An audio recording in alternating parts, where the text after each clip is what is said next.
Just in, baby dolls.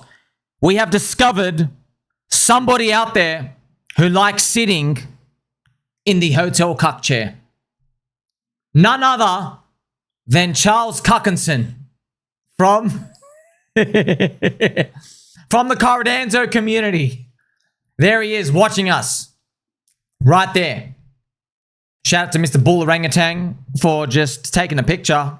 What are you doing on that bed, sir? Here's Charles Chuck getting cucked once again. I had to make a special video here for you, friends. I died. Now, this is a bullish video. I mean, still watching, bro. You're still watching. You're clearly aroused. Leave the room, sir. There's a better life for you waiting out there. No. I enjoy it. No. What are you drinking, by the way? He's watching. Look. Ultimately, I'm showing you this because the fundamentals of PulseChain, they just keep getting stronger and stronger. Price is still cheap. It takes a while for these things to match up before people wake up and realize they want to be somewhere else and they want to at least allocate mindshare units here. So this is Chuck watching us, friends. The volume of PulseChain today was 122 million. 122. That's the on-chain DEX activity. The whole chain, 122 million. Cardanzo only had 4 million. 4. Wow.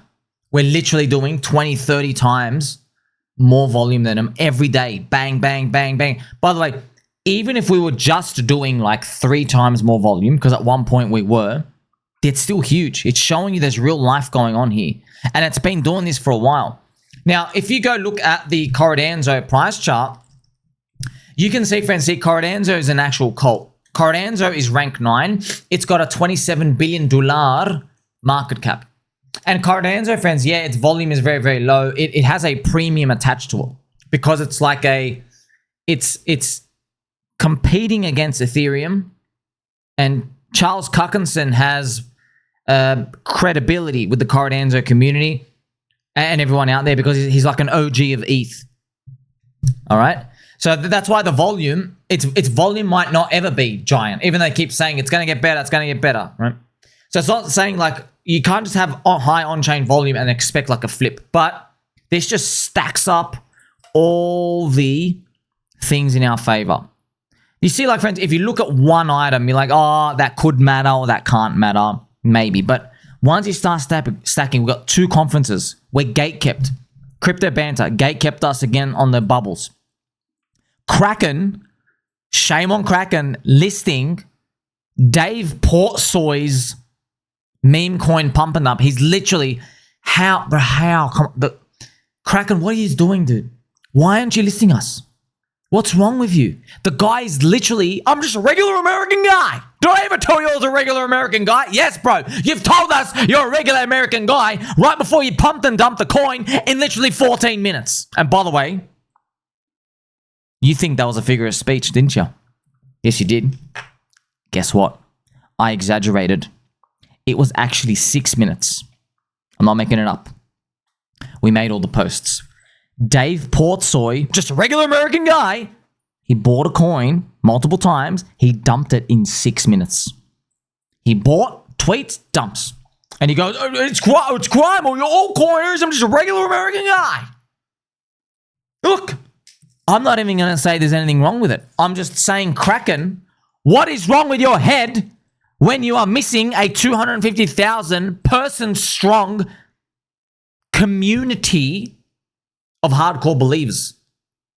What's wrong with you, dude? Who's your product manager, bro? It's not like, oh, you're gatekeeping, I respect you. No, it's like, bro, what's wrong with you? What is wrong with your head? Something's not working. Have you been sitting on the wrong chairs lately?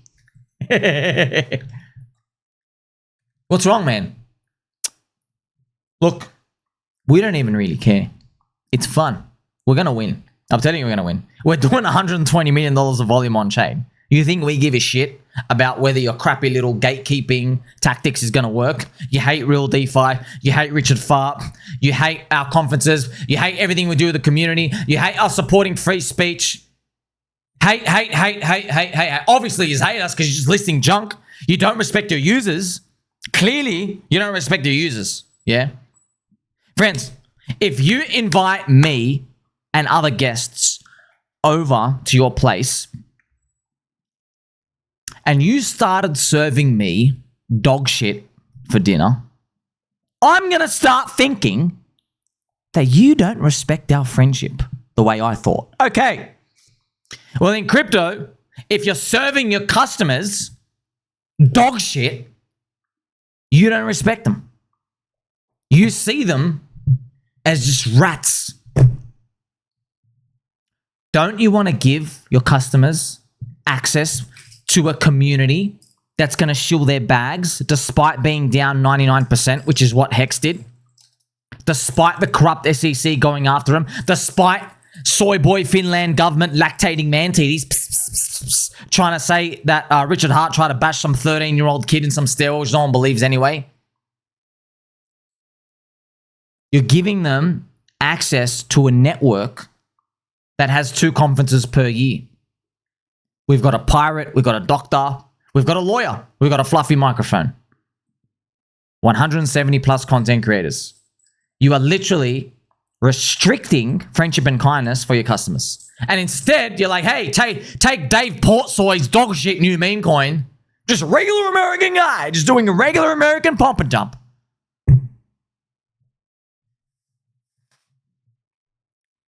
He claims 100 million net worth, dude. Why are you doing that? That's disgusting. We're still going to win, friends. PulseChain ecosystem, nice and green today. Nice and green. Won't last there forever, but it's okay. Now, we're about break even from the past 24 hours. Slightly green. Ink near $4. Pretty nice. Hex 2 cents. PulseX. Flipped Pulse. See, friends, things are on the move. It's beautiful. Now, I know some people want to sit in I know you want to sit in that chair. You just can't resist sitting in that chair. Watching. Waiting. Feeling aroused. I mean, we're smashing the Cardanzo volume. So, like, look, friends, look at Pulse is still... It's basically almost just a billion market cap, removing the origin address. Cardanzo's 25, man. That's a 25x deviation. And if you say, well, I want to add up all the core coins, if you want to add up all of them, worst case, you're still cheap by like 5x. Because Hex got a lot of supply taken out as well. So even if you add up the core coins, so think about it. You're like, oh, and by the way, why stop at Cardanzo? We should obviously be flipping it. How's that work out? You're doing all this on-chain activity, but it's because of the listings, friends. That's why the listings, the network effect, and it's pretty much been a cult part of the furniture now. But I'm just telling you, man, we're first cycle. Way newer, way newer. So that's why, friends, I have this funny picture as well. Shout out to HexJamHex. So look, Binance, Kraken, and Coinbase have been gatekeeping PulseChain. Instead of letting it defeat us, it made us stronger.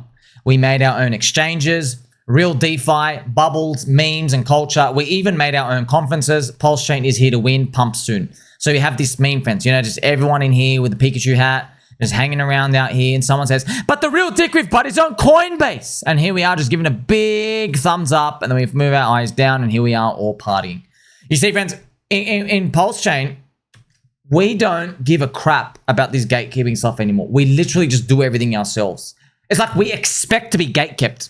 Like we know you're going to betray us in the future. We know one of you are going to turn real cuckified against us. We price that in. We do. Everyone out here has been sending emails and messages towards different bridges to try to get it to support us as well. So the network is getting built, friends. Everything's going on chain. Yes, that's the future. Centralized exchanges, they're just getting everyone rugged and destroyed. Basically, what coin communities are doing, they are optimizing for how to make it onto an exchange, then they're finally done. The game's done. That's what they're doing. They're finding ways to mimic and hack and gamify themselves. Like, hey, how we can get to the exchange? We're going to get this broker. We're going to give them this amount of coins. Once we're finally on, okay, now we're all out. Because all the bots and all the new people come in, they're like, oh, I'll buy that thing. Right, that's completely defeating the purpose of crypto. The purpose of crypto is not to reach a point so it's all exit time. The purpose of crypto is that we're a better system than fiat. Not for these cheats just to go gamify themselves and make it onto these centralized exchanges. Now, you probably want to know where to from here. This is the Hex price chart, friends. I really, really would love us to get to this 10-cent zone. That'd be beautiful. That's another 5x from HEX from here. Depending on how the ratio moves, maybe PLS, depending on how Ethereum goes, could go anywhere from like a 3 to 10 somewhere zone. It could be go higher, high, lower. You don't know. Anyway, it's got to move up throughout this zone. And look, you have these fundamentals to back you, man. We have all these trading people. I know people are moving around the JPEG coins and doing stuff out here. I get that, friends. But ultimately, it doesn't matter. Activity is activity and everything's going great. You have the PulseX buy and burn. So as HEX goes up, there's more trading. There's more throwing money around. More buy and burn gets done. It ratchets up even more. So like, everything's just primed. It's just a matter of time before things basically just start to snap up higher. We're still waiting on eHEX, pHEX to resolve itself. How? How can it resolve itself? Well, I would like, okay, we don't know what happens next, but if pHEX goes super strong, maybe this comes down here, and then pHEX, finally, when it's really done, this basically is able to get things to snap back up. Now, it doesn't have to necessarily have to. I'm just looking for an opening. That's all. We're just waiting. Now, I've already got eHEX, but if it goes down, it'll just let you, like, get even more. That's what I'm saying. You're just waiting around, seeing what happens. It doesn't have to do that as well, by the way. Here's the incentive token, Inc. Green logo, near $4. Hopefully it gets its way to $30. That'd be fantastic to see. Icosa as well, on its way up. No one cares about the ratio prices. I care about them. No one else cares about them. But yeah, it's around 12 cents. And it hit, this is when HEX was still low, man. Hit like 30 cents here. So, man, it was $1.38, friends. HEX was 3 cents, by the way, here. So Icosa at like $1.50, which is like, yeah, like 10 to 12x away. Yeah, HEX is 3 cents. So just showing you, but you need to get HEX to recover back up first to show everyone that these things are the future, and then we'll see how it all plays out. So ultimately, you know, you and I, friends, we are not sitting in the hotel cuck chair. Doors always open. We are going to make it. The origin address has been making big moves. Everything's getting more scarce. Yes, I know we want to see results, but like, you know, I've gone and shown the 2017 fractals. Ultimately, it all started moving in March back in 2017. Yep. March and April was the first altcoin flush up. And then May and June was the euphoric part. So, I don't know. Waiting, praying. Like, subscribe, belly button, or catch you soon.